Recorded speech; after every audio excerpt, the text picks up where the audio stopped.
जय श्री कृष्णा दोस्तों आपको हमारे चैनल नैतिक प्रेरणा में स्वागत। दोस्तों, आज हम आपके लिए इस वीडियो के माध्यम से एक ऐसी महिला की कहानी लेकर आए हैं जिसे सुनकर आपका मन खिल उठेगा। तो चलिए दोस्तों, कहानी को शुरू करते हैं। लेकिन इससे पहले आप हमारे चैनल नैतिक प्रेरणा में नए हैं और हमारे चैनल को अभी तक सब्सक्राइब नहीं किया है तो चैनल को सब्सक्राइब करें। दोस्तों, ये कहानी एक छोटे से गांव की है जो शहर से दूर बसा हुआ था। गांव का जीवन सरल था, घर घर में खुशहाली थी। इसी गांव में कोमल नाम की एक विधवा महिला रहती थी। कोमल का जीवन कठिनाइयों से भरा हुआ था। उसके पति की एक हादसे में मौत हो चुकी थी। पति की मृत्यु के बाद कोमल ने अपनी पूरी जिंदगी अकेले बिताने का संकल्प लिया। वह दिन भर खेतों में काम करती और शाम को अपने छोटे से घर लौटती। वह आत्मनिर्भर थी और गांव के लोग उसकी मेहनत की बहुत प्रशंसा करते थे।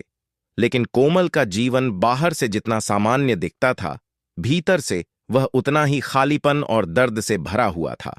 उसके मन में अकेलेपन की गूंज थी जिसे वह किसी से व्यक्त नहीं कर सकती थी। रात के समय जब सारा गांव नींद में डूबा होता, कोमल का अकेलापन और भी गहरा हो जाता। गांव में लोग उसे एक मजबूत और साहसी महिला मानते थे, लेकिन उसकी आंखों में छिपे दर्द को कोई नहीं देख पाता था। उसकी जिंदगी एक गहरी प्यास और अधूरेपन से भरी हुई थी जिसे वह खुद भी समझ नहीं पाती थी। यहीं से शुरू होती है एक ऐसी कहानी जो न केवल कोमल के जीवन को बदल देती है, बल्कि हमें भी जीवन के गहरे रहस्य और आत्म शांति का महत्व सिखाती है। एक दिन गांव में एक महात्मा का आगमन हुआ। वह बहुत समय से गांव-गांव घूमते हुए धर्म का प्रचार कर रहे थे और लोगों को आत्म शांति का रास्ता बता रहे थे। उनका व्यक्तित्व साधारण सा था, लेकिन उनकी आंखों में एक गहरी शांति और चेहरे पर अद्भुत आभा थी। महात्मा की वेशभूषा साधारण थी, लेकिन उनके चेहरे पर एक ऐसी चमक थी जो किसी आम व्यक्ति में नहीं। उनका मस्तक शांत और स्थिर था, जैसे पूरी दुनिया की समस्याएं उन्हें छू नहीं सकती। उनकी बातें सीधे दिल में उतर जाती थीं। महात्मा जी गांव के हर गली में जाते और लोगों को धर्म, ध्यान और आत्म शांति का उपदेश देते। उनका प्रत्येक शब्द सुनने वालों को उनकी ओर आकर्षित करता। गांव वाले उनके उपदेशों को सुनने के लिए बड़ी संख्या में इकट्ठा होते। उनकी उपस्थिति से पूरा गांव खिल उठता था। कोमल भी महात्मा की ओर आकर्षित हुई। हालांकि उसने पहले कभी महात्मा के बारे में ज्यादा नहीं सुना था, लेकिन महात्मा की बातों में कुछ ऐसा था जो कोमल को उनकी ओर खींचता था। उसकी आत्मा में एक अज्ञात आकांक्षा जाग उठी, जैसे उसका दिल चाहता हो कि वह महात्मा जी से कुछ समय अकेले में मिल सके। एक दिन महात्मा जी भिक्षा मांगते हुए कोमल के घर पहुंचे। जैसे ही वह दरवाजे के पास खड़े हुए और दरवाजे पर थपकी दी, कोमल ने दरवाजा खोला। महात्मा जी उसके सामने खड़े हुए थे। महात्मा जी ने विनम्रता से कहा, बेटी, महात्मा को कुछ भिक्षा चाहिए। महात्मा जी के शब्द इतने सरल और सहज थे जैसे किसी ने सीधे दिल से बात की हो।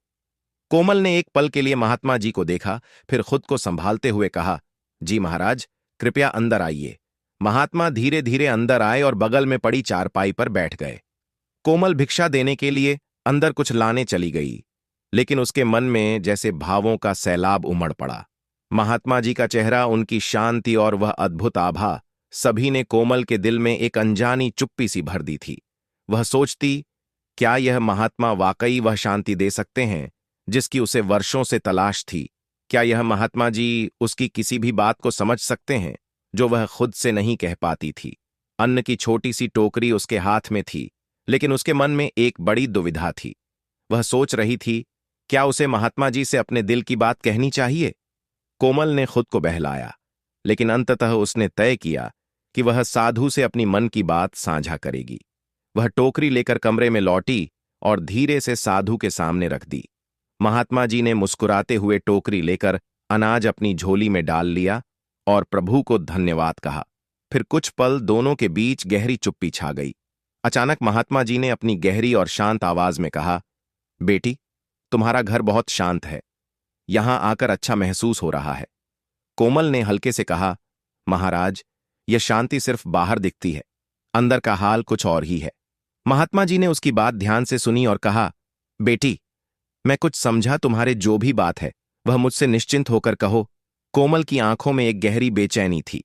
वह बहुत समय से अपने दिल के दर्द को किसी से नहीं कह पाई थी। अब वह महात्मा के सामने अपने दिल का बोझ हल्का करने का मन बना चुकी थी। कोमल ने साहस जुटाकर कहा, महाराज, मैं वर्षों से सुख से वंचित हूं। मेरे जीवन में खालीपन है और मेरे मन में अशांति है। रातें मुझे बेहद बेचैन करती हैं। मुझे लगता है कि आप शायद मेरी प्यास को बुझा सकते हैं। यह शब्द कहने के बाद कोमल का दिल थोड़ा हल्का महसूस हुआ, लेकिन उसके मन में अब भी एक डर था। क्या महात्मा जी उसकी बातों को समझ पाएंगे? कोमल ने अपनी बात पूरी की और कुछ देर के लिए कमरे में खामोशी छा गई। उसका दिल अब भी तेजी से धड़क रहा था, लेकिन उसकी आंखों में राहत का एक हल्का सा संकेत था।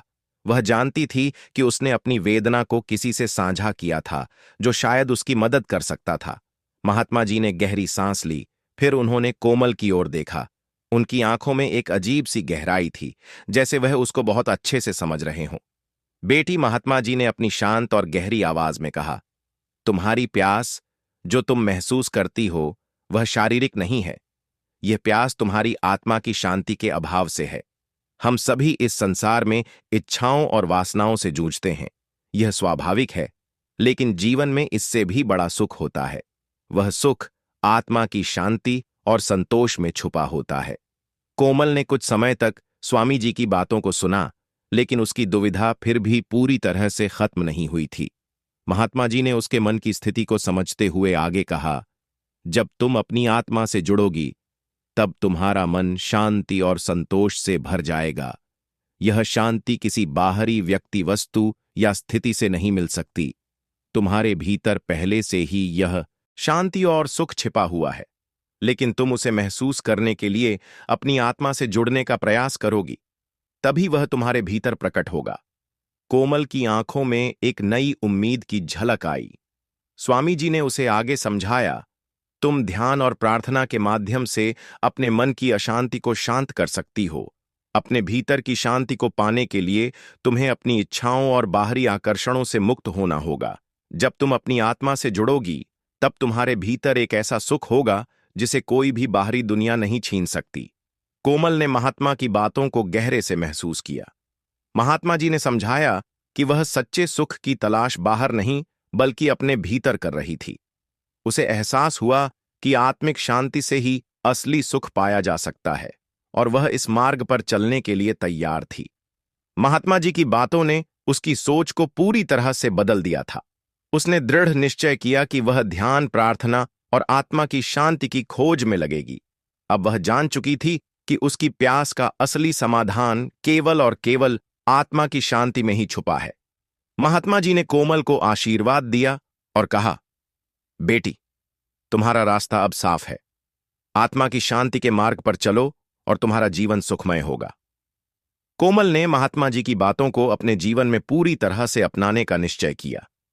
महात्मा के शब्दों ने उसके भीतर एक गहरी हलचल पैदा कर दी थी, और अब उसे लगता था कि वह अपने जीवन की दिशा को बदलने के लिए तैयार है।